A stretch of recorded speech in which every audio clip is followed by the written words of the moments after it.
तो आप लोगों ने कभी ना कभी ये तो सोचा ही होगा कि जिस देश में आप रहते हो यानी कि इंडिया, जब उसके पास अपनी खुद की नोट छापने की मशीन है तो वो अनलिमिटेड नोट क्यों नहीं छाप देती। अगर अनलिमिटेड पैसा वो छाप देती तो हमारे देश में किसी को चोरी नहीं ना करनी पड़ती, ना ही कोई भूखा सोता और ना ही किसी को भीख मांगना पड़ता, सब लोग अमीर होते। तो ऐसा हमारी सरकार क्यों नहीं करती। तो इन सब सवालों को जानने के लिए और इसके अलावा हमारे देश में नोट छापने की मशीन कहाँ कहाँ है, नोट कैसे छपता है, पैसा छापने का पेपर कहाँ तैयार होता है, खराब नोटों का क्या किया जाता है और पेपर और स्याही कहाँ से आती है और पैसा हमारे पास कैसे पहुँचता है। तो इन सब सवालों का जवाब जानने के लिए हमारी वीडियो को शुरू से लेकर लास्ट तक ज़रूर देखना। और अगर आपने हमारी वीडियो को लाइक नहीं किया है तो जल्दी से अभी लाइक कर दो, और अगर आप हमारे चैनल पर नए हो तो रेड कलर में सब्सक्राइब बटन दिख रहा होगा, उसे दबा दो और बाजू का बेल आइकन दबा के ऑल नोटिफिकेशन सेट कर दो। तो चलिए अब बात कर लेते हैं इस बारे में कि सरकार नोट क्यों नहीं छापती अनलिमिटेड। तो जो किसी भी देश की प्रेजेंट करेंसी होती है उसके गुड्स एंड सर्विसेज यानी जितने वहाँ सामान है उसके बराबर होती है। तो मान लो कि अगर आपको सरकार जो है वो अनलिमिटेड नोट दे दे, यानी कि सबके पास अब देश में करोड़ों करोड़ों रुपए आ जाएं, तो जो चावल और दाल आपको मिलती थी यानी कि आटा आटा ही मान लो कि हम खरीदने गए, तो जो आटा अभी 30 रुपए किलो मिलता था, जो 30 रुपए किलो मिलता था अब वो 3,000, या तो हो सके तो 30,000 किलो मिले, 30,000 का 1 किलो मिले।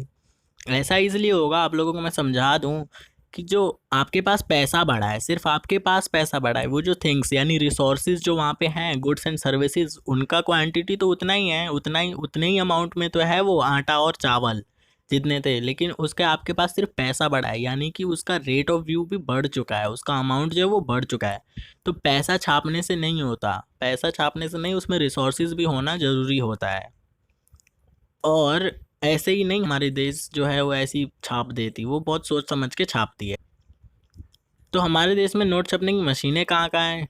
नोट छपने की मशीनें हमारे देश में देवास, नासिक, मैसूर और सालबोनी में मौजूद है, और यहाँ पर 10 रुपए के नोट, 50 रुपए के नोट और 500 रुपए के नोट बनाए जाते हैं। तो अब बात कर लेते हैं कि पैसे का पेपर कहाँ तैयार होता है। पैसे का पेपर बनाने की आजकल बहुत सी आधुनिक मशीनें आ रखी हैं। तो पैसे का पेपर अमेरिका के पेटल नंबर, फ्रांस के अर्जू बिगीच, स्वीडन और लोसेल पेपर फैब्रिक नाम के पेपर से बनाया जाता है। और पैसा कैसे छपता है, पहले पेपर लिया जाता है, जिन पेपर की मैंने बात की वो पेपर लिया जाता है और सेमेंटन मशीन नाम की मशीन में डाला जाता है, और उसके बाद इंटेनबो मशीन में डाला जाता है, और उसके बाद इसकी छपाई की जाती है। छपाई करने के बाद इन नोटों को अलग अलग कर लिया जाता है और उसको नंबर वाइज सेट कर दिया जाता है। नंबर वाइज का मेरा मतलब है ये नंबर जो आपको दिख रहे होंगे। तो ये जो नंबर है उनको करने के बाद एक एक नोट को बढ़िया से चेक किया जाता है। खराब नोटों का क्या किया जाता है, तो कई बार दोस्तों आप लोगों का नोट भी फटा होगा मतलब किसी कारण से जल गया होगा या फिर किसी तरीके से डैमेज हो गया होगा, तो वो नोट पहले आरबीआई में जाता है और आरबीआई में जाने के बाद उसकी जांच की जाती है। जांच करने के बाद उसकी जगह पर नए नोट बना दिए जाते हैं और इस तरीके से उसका उपयोग हो जाता है।